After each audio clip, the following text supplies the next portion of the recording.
We'll call the meeting to order.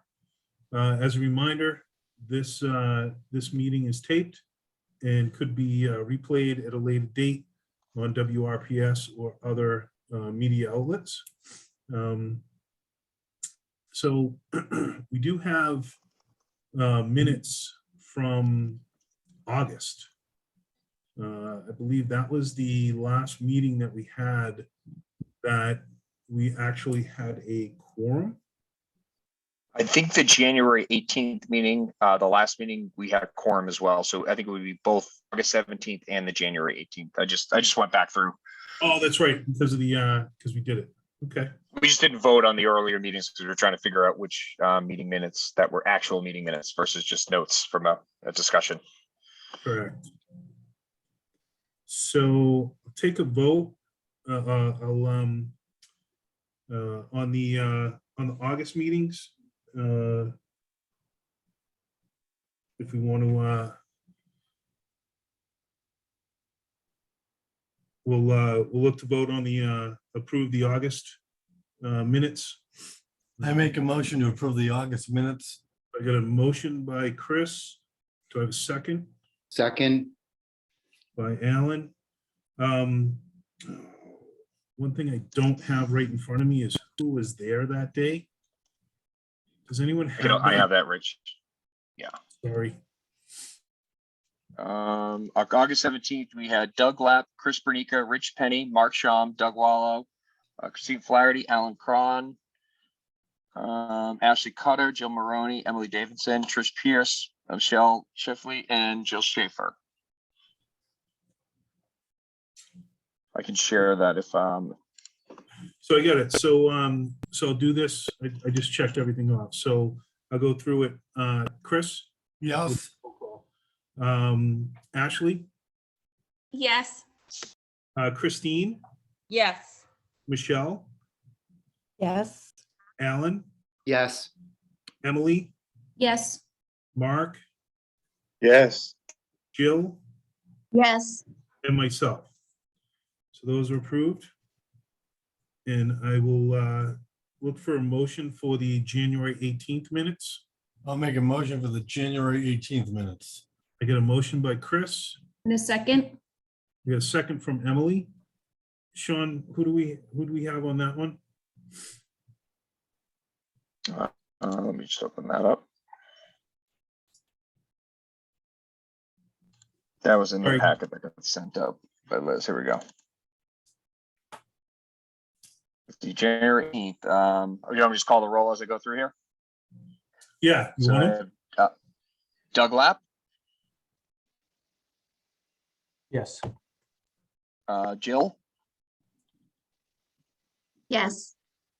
Emily, Yes. Alan Cron, Yes.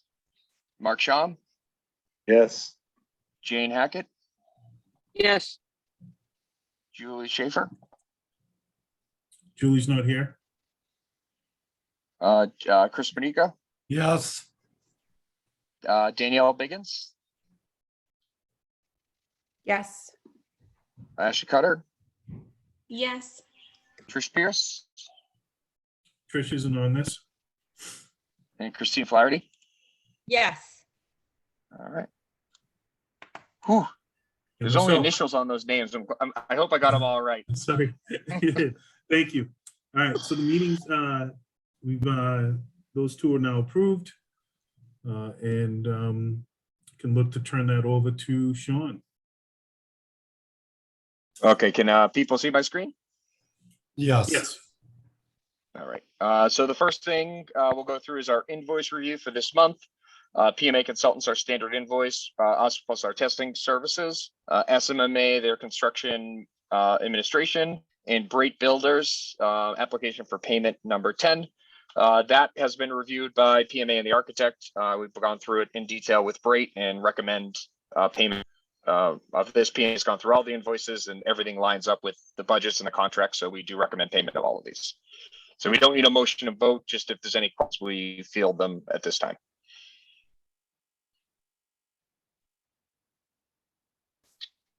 All right, seeing none, Mr. Chair, I'll move on to this one. So our project update, excited to go through these pictures too. We're progressing right along with brick. So the facade building is starting to come together. So it's starting to look more like the final version of what the school is going to look like. MVP rough, which is our mechanical, electrical, and plumbing, fire protection is included in that, is all complete in C building. We started to actually paint in B building, completed all of our windows in B building. We're doing curtain walls, which is a window system, but it's a different system than the regular windows. So they went through and did all of the windows first, and they went back and started the curtain walls. They've started their ceiling install in B building, and all of the skylights in the building are complete. Our look ahead is at the end of the month, we're getting our rooftop units, which are the mechanical ventilation units for the building. So that's a big milestone. We get those set, cut them in, and then they'll be able to connect to the ductwork and really start finishing up the interior of the building. So they have to leave some ceilings open before they get those units in. They're going to complete AVB in A building. This has been our target, but they're only allowed to spray if it's above 25 degrees and getting warmer, and if it's dry out. So this past month, we've had a lot of days where it's either been wet or cold or both. So AVB is on a little bit of a hold. They're working around it where they can.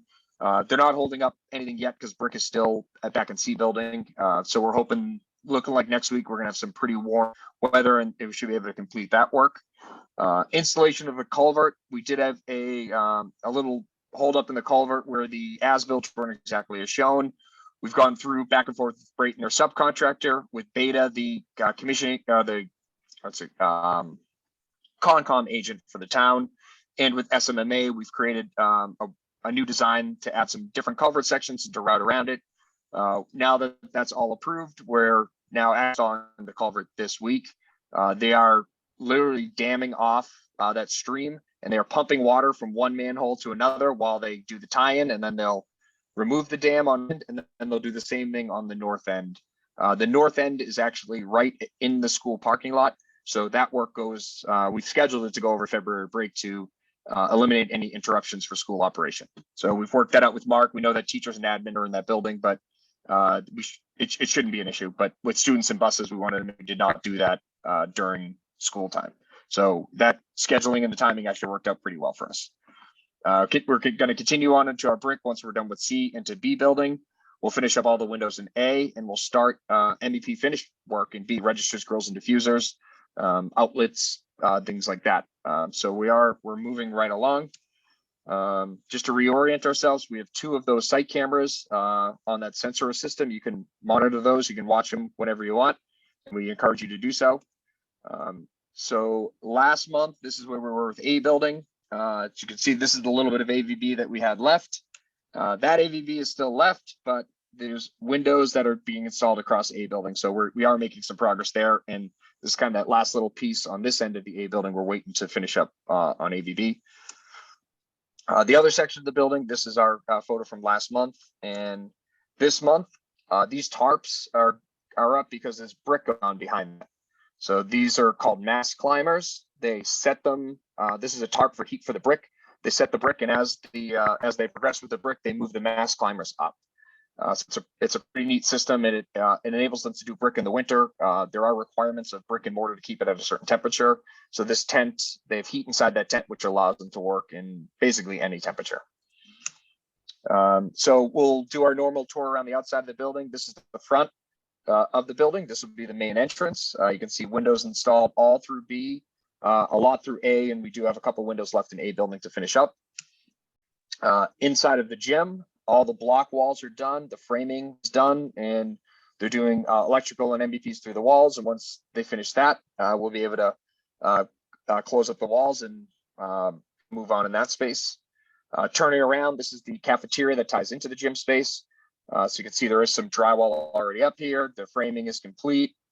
And if once you walk in the building, you're gonna know it's a very cool space. The auditorium's got a partition that goes right into the gym. It's gonna be awesome.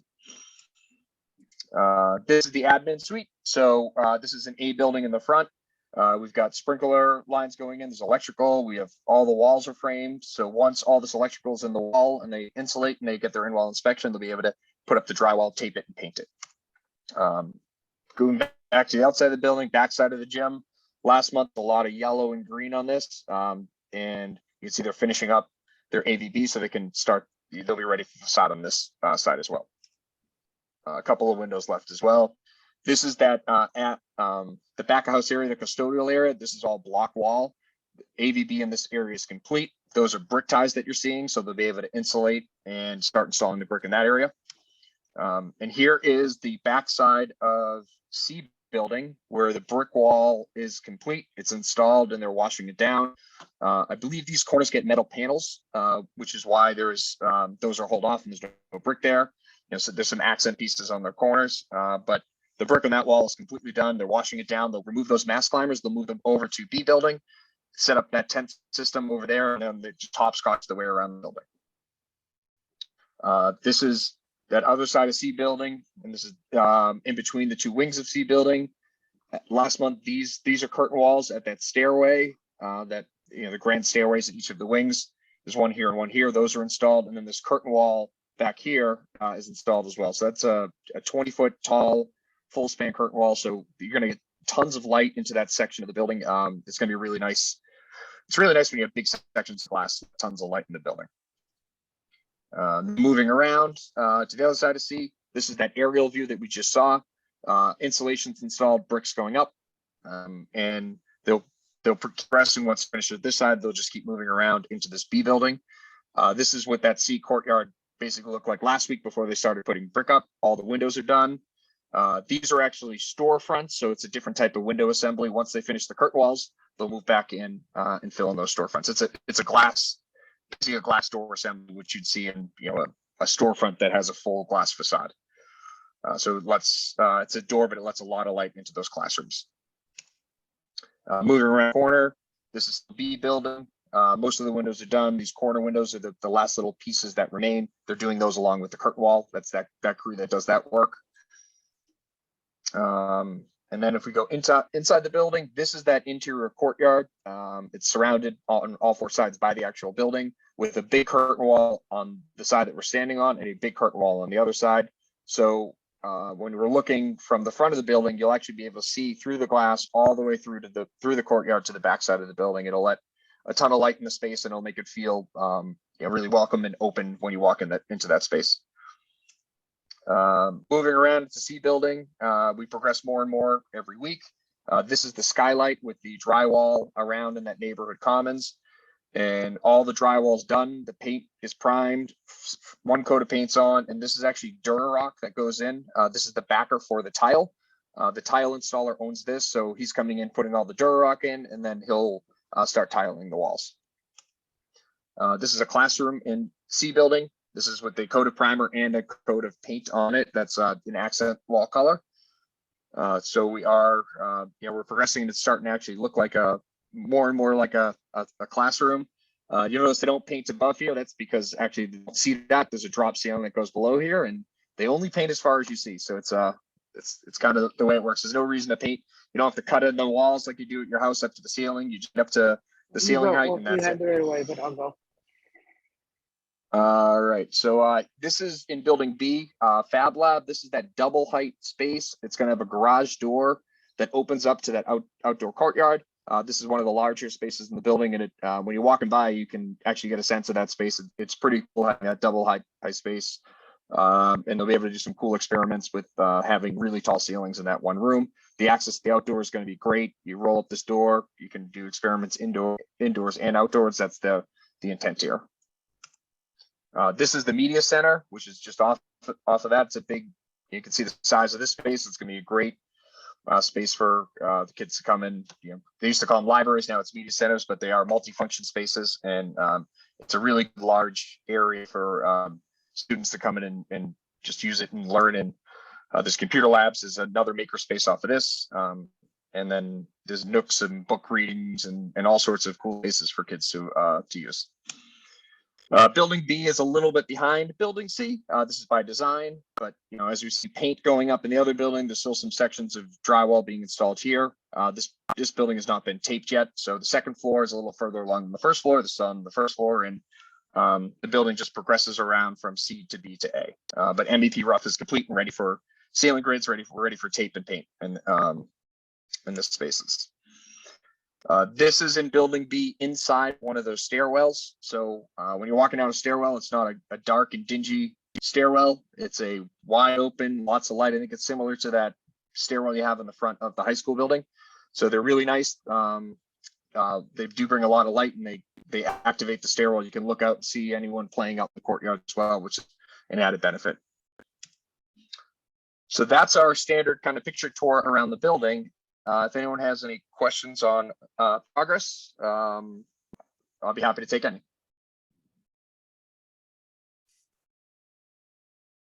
Sean, thank you. Looks really nice, and they continue to progress very quickly. So nice to see the brick. Yeah, we're happy with the progress. You know, we're certainly, as we always say, we're always still concerned because you never know until you're there. But so far so good. We're very happy with where we're at right now. So we'll continue to push the contractor. He's going to continue to push the subs and make sure that we're on track to open for January of 2023. Right now, I have no reason to believe we're not. Just sending Jay the invite. He's having a hard time getting in. All right, so moving on to financial update. Our project budget of 86,607 never changes. That's our budget moving through. We've encumbered 68,716,038 to date. We did have an issue with one of our window testing companies, so we just replaced them with somebody else. We were lucky enough to have worked with a bunch of different companies. So if people don't have staff available, we're able to just to contract them. Everything is still within budget. It's just really shifting one budget to another. But the flexibility allows us to do that because we have so many different projects and so many great people we work with. So nothing gets held up. I also want to say that we did have some window testing on the building. We had Skylight that tested in 4 windows and they all passed.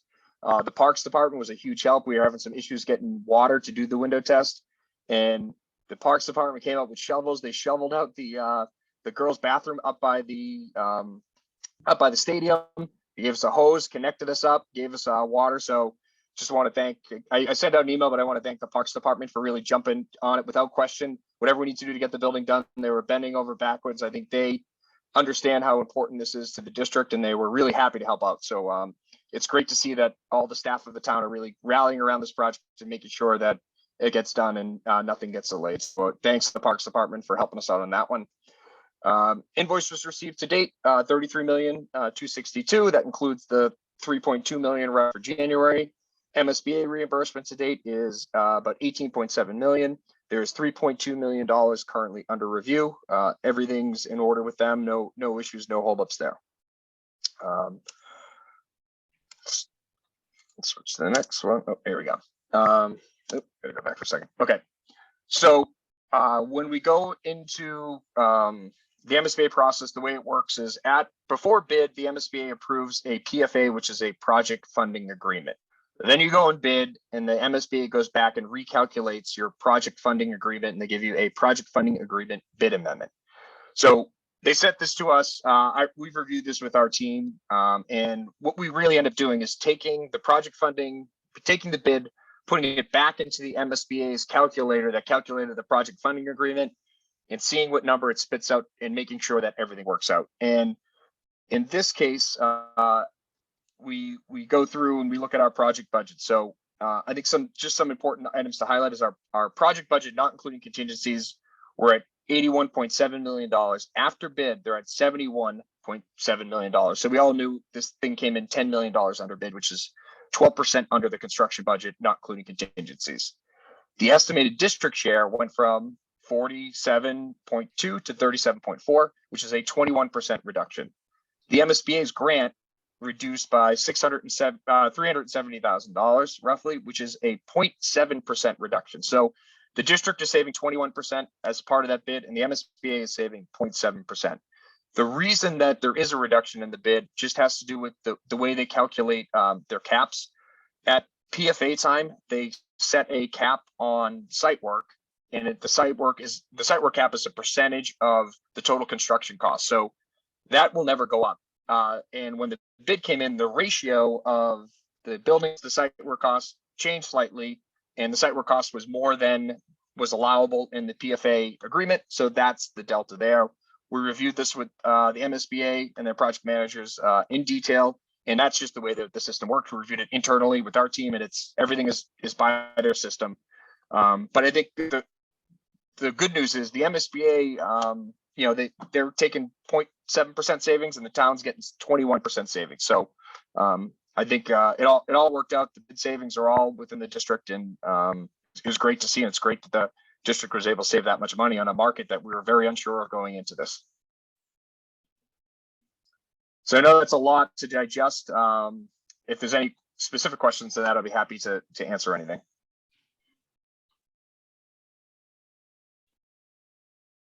Rich, if I can just chime in real quick. I just want to say Absolutely. thank you. That's great news financially. And secondly, going through the photo slides, I don't know how everyone else on the meeting felt, but it's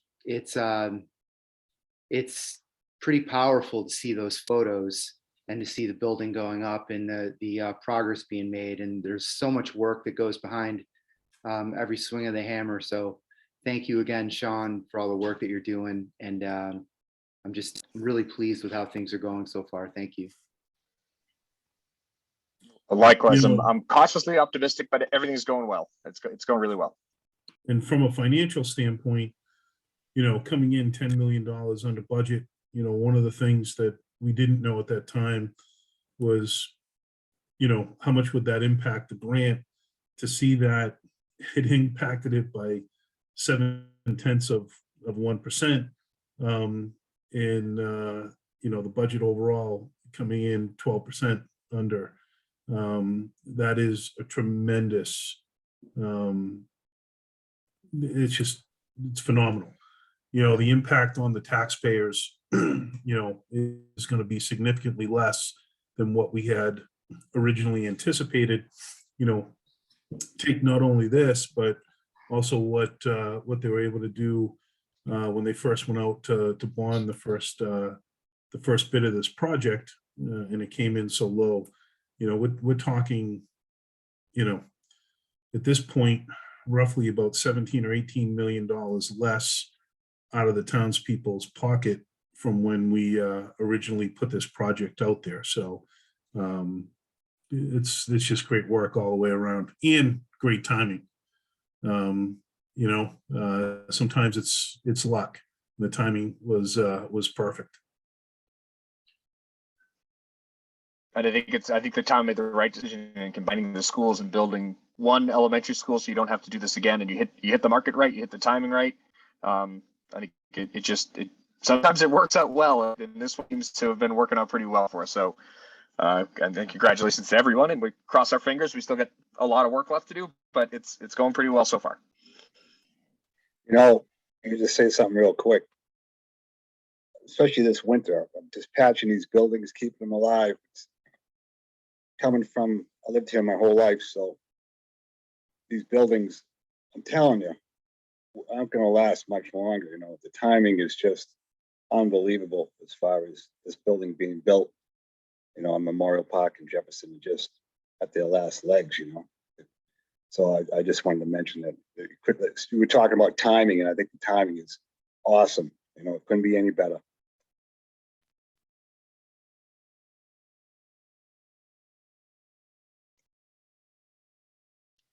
All right.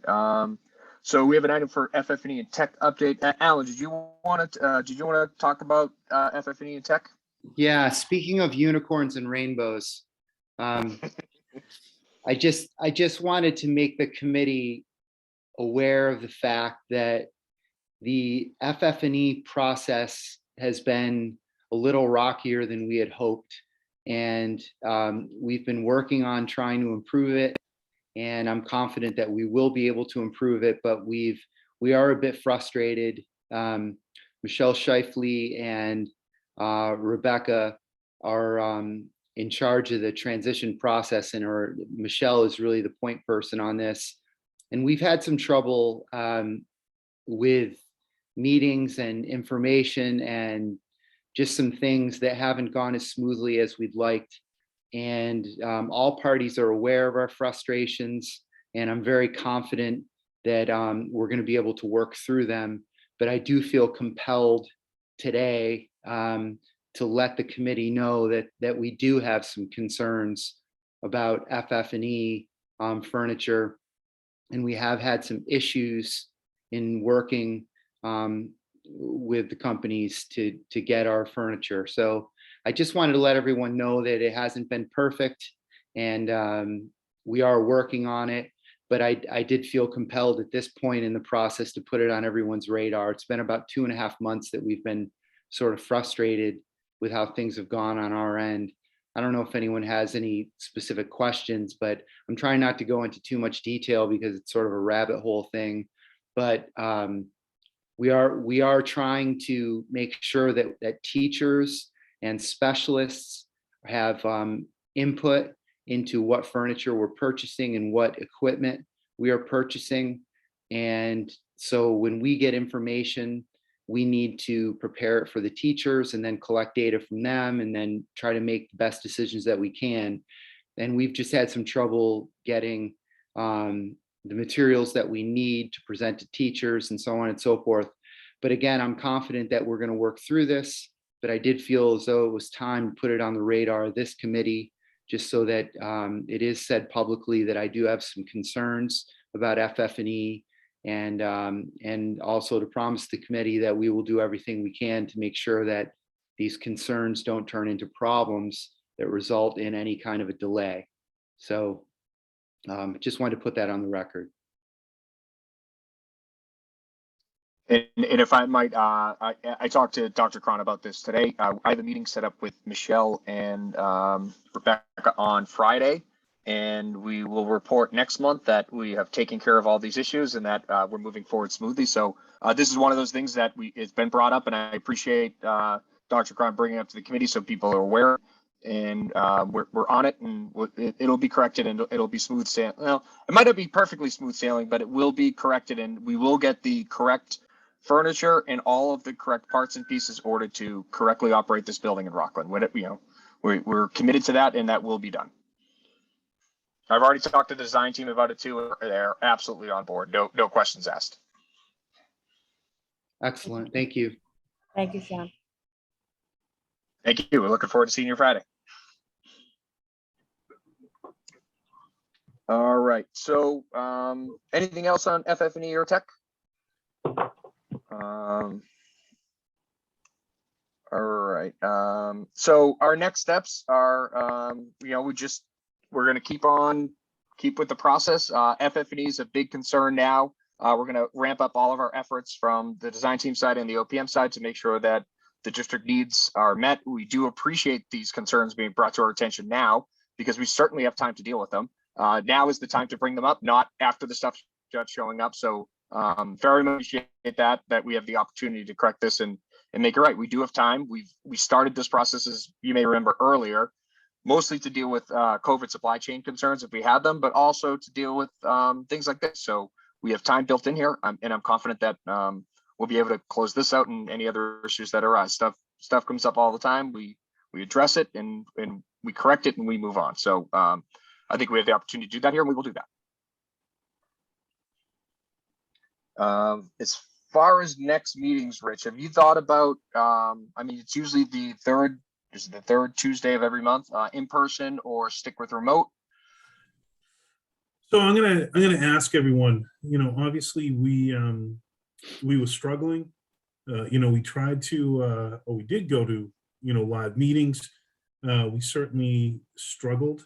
They're still allowing us to do meetings remote. I want input from the committee itself on what your thoughts are. I think there are some benefits to meeting live versus remote, but I don't want to go and start to struggle to try to hit a quorum on the meeting. So what's everyone's thought on the meetings?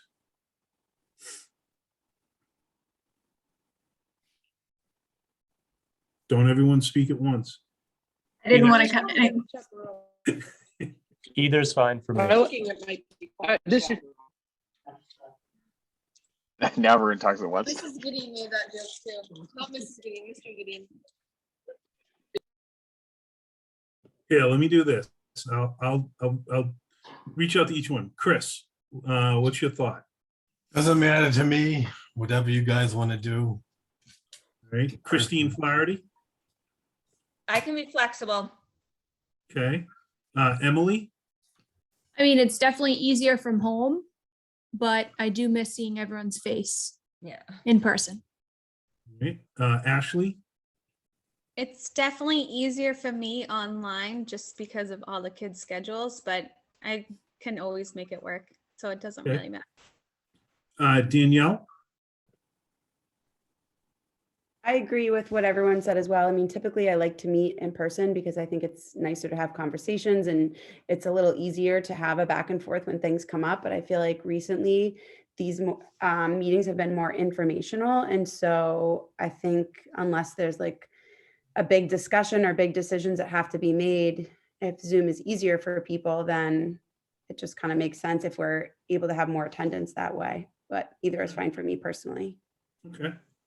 Tim, For the time being, only Zoom is possible for me. okay. All right. Michelle, Either works for me, whatever the committee decides.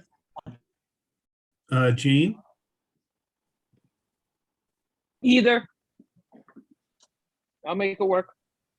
Alan, Well, until Ashley and Danielle said that they wanted them remote, I was going to say in person, but no, either one is fine. I like in person because I like to see everyone, and I do agree that the exchanges are better when we're in person, but I certainly respect everyone's schedule, so either one is fine with me. so, after hearing this, why don't we try the next meeting to go in person? It's another month out. Certainly, the COVID cases continue to decline. I just saw where Massachusetts is officially coming out to not recommend masks indoors anymore. So there continues to be changes. I believe it's effective February 28th, where the kids are not going to be required to wear masks anymore. So let's plan on doing the March meeting live. If we all know this virus continues to throw curveballs at us. If something comes up where there's another breakout or what have you, we could always make a last minute change. But I always prefer to try to do it live. Let's do it live. Let's see what we get for attendance, and then we'll kind of go from there. All right. Mr. Chairman, before we break, I have a question for Sean. Sean, are you still there? Yeah, I was just curious, Rich, is there do you know if it's allowed to let people call or Zoom into a live meeting?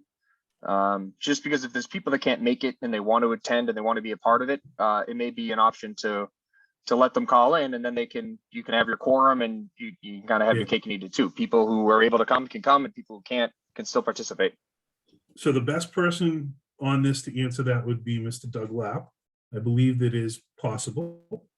I give a thumbs up. Yeah, we can definitely do that. So the next question would be for Bika. Would we be able to pull this off? No pressure. No, I can check tomorrow. I can start looking at it tomorrow from the library, see what we can do. Okay. But Sean, Dr. Harrison brought up a parking issue a couple of weeks ago to me. We had people parking in the stadium parking lot. Has that been addressed, construction? Yes, I talked to Mark Shum about it, and part of the issue is they were parking back in the Grove, and then they got 2 feet of snow. So people could, even if they plowed it out, they couldn't get across the field. So we've directed them to send people back there now that the snow's melted. And it should ease it, and we'll continue to monitor it and push them out of that student parking lot. Okay, thank you. Do they have a path, Sean? Did they make the path yet? I didn't get out there today, but I'll check tomorrow. I think school was off on Monday, so I think they decided they were just gonna park in the lot because there was no one parked in there. But I'll follow up with Steve tomorrow, Mark, first thing. All right, if there's anyone have any questions, comments? So we're on, I'm sorry, just to confirm, March 15th is the third Tuesday. Yeah, so it will be March 15th at 5 o'clock. And it'll be in the media center in the high school. Thank you. All right, and Chris is going to look into the possibility of being able to zoom in if you cannot attend live. All right, and we'll get back to everybody if that's a feasible possibility. All right. So with that, I will take a motion to adjourn. Motion to adjourn. So motion by Chris. Do I have a second? Second. Got a second from Emily. Chris, Yes. Ashley, Yes. Danielle, Yes. Tim, Yes. Christine, Yes. Michelle, Yes. Alan, Yes. Doug, Yes. Jean, Yes. Emily, Yes. Mark, Yes. and Jill. Yes. I think I got everyone. All right. Thank you very much. We'll see everybody in a month. Thank you. Good night. Good night. Good night.